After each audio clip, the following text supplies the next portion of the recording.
has over 1,000 characters in the game, but only 13 voice actors.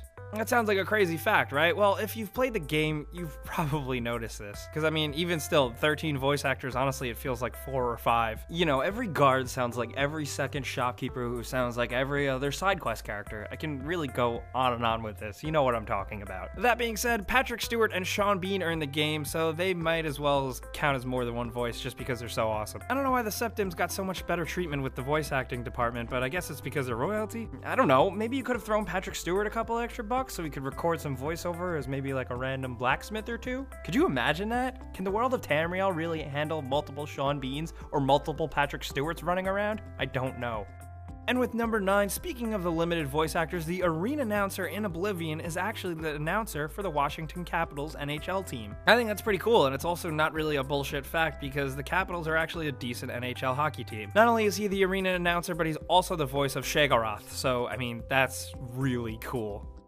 And at number 8, Limbo of the Lost was a 2007 game that plagiarized whole set pieces from a bunch of games like Thief, Diablo, and you guessed it, Oblivion. This is like offensively bad, like it just copied straight up. Look at these images. They took whole interiors from shops and dungeons mainly around the Imperial City section, and it's just so blatant. They didn't even try. Like what were they thinking? I mean, thankfully Limbo of the Lost was basically a garbage game that nobody ended up caring about, but it's crazy that even in 2007, a game was being made by ripping off assets and trying to get sold on the market.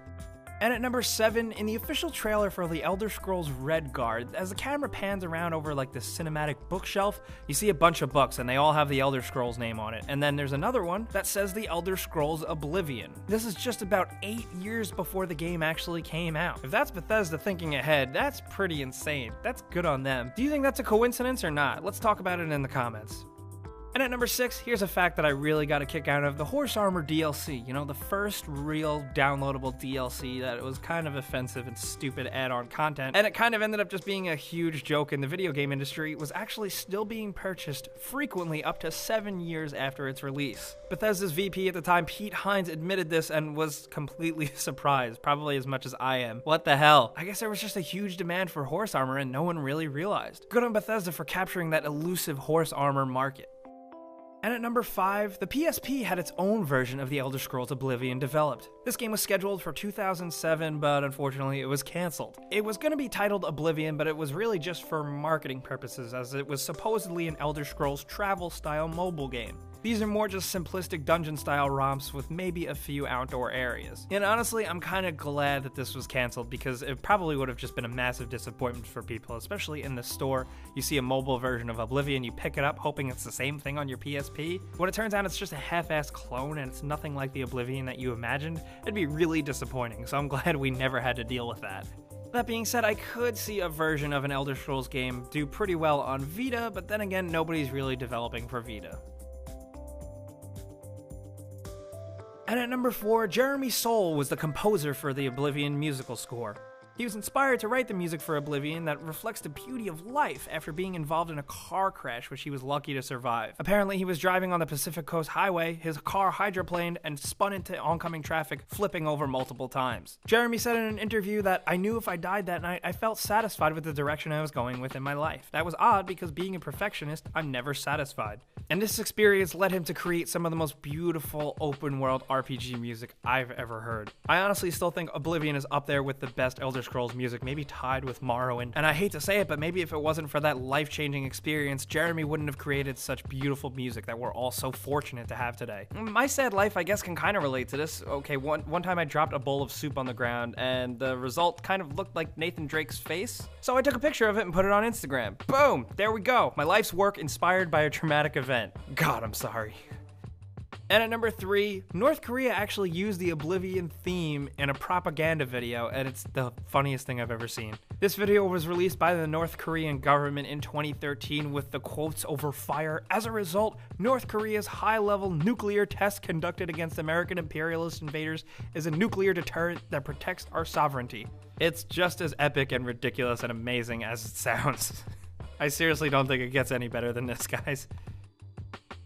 At number 2, in Skyrim, you can actually find Romlan Dreth, the descendant of Valen Dreth, the prisoner that you meet in Oblivion. Valen Dreth has the privilege of being the first person you see in Oblivion. He's the Dunmer prisoner in the cell opposite yours who just talks a bunch of shit. Later on in the game, if you join the Dark Brotherhood, you can get revenge on him. You can find his descendant Romlin Dreth in Skyrim working for the Blackbriar Meadery. I love when Bethesda goes out of its way to tie these games together with little references and nods such as the Dreths and even Maik the Liar. It's just cool little stuff like that that makes these games really special. And at number 1, since we've already been talking about some foreshadowing, the plot for Oblivion was actually foreshadowed in Morrowind's awesome Tribunal expansion. In Tribunal, with some dialogue with Enno Ramari, he mentions and talks about the opening gates of Oblivion coming soon. We realize that the end of the era will bring many changes. We believe that the gates of Oblivion will open and the multitude of Daedra will roam this world freely. Some might tell you that this is a good thing, that we are descended from the Daedra and it will be a return to the natural order of things. I know differently though. The coming age will be a time of great horror. Boom, nailed it. That's the basic plot for Oblivion. Good job. And the coolest part is that they also did this in Oblivion for Skyrim. If you talk to a Blade after one of the main quests, they will mention how they will have to bide their time until the next Dragonborn arises. That is a super small reference, but just so cool. It just works out perfectly. Who knows, but when we play the next Elder Scrolls game, maybe we'll find a reference of it in Skyrim.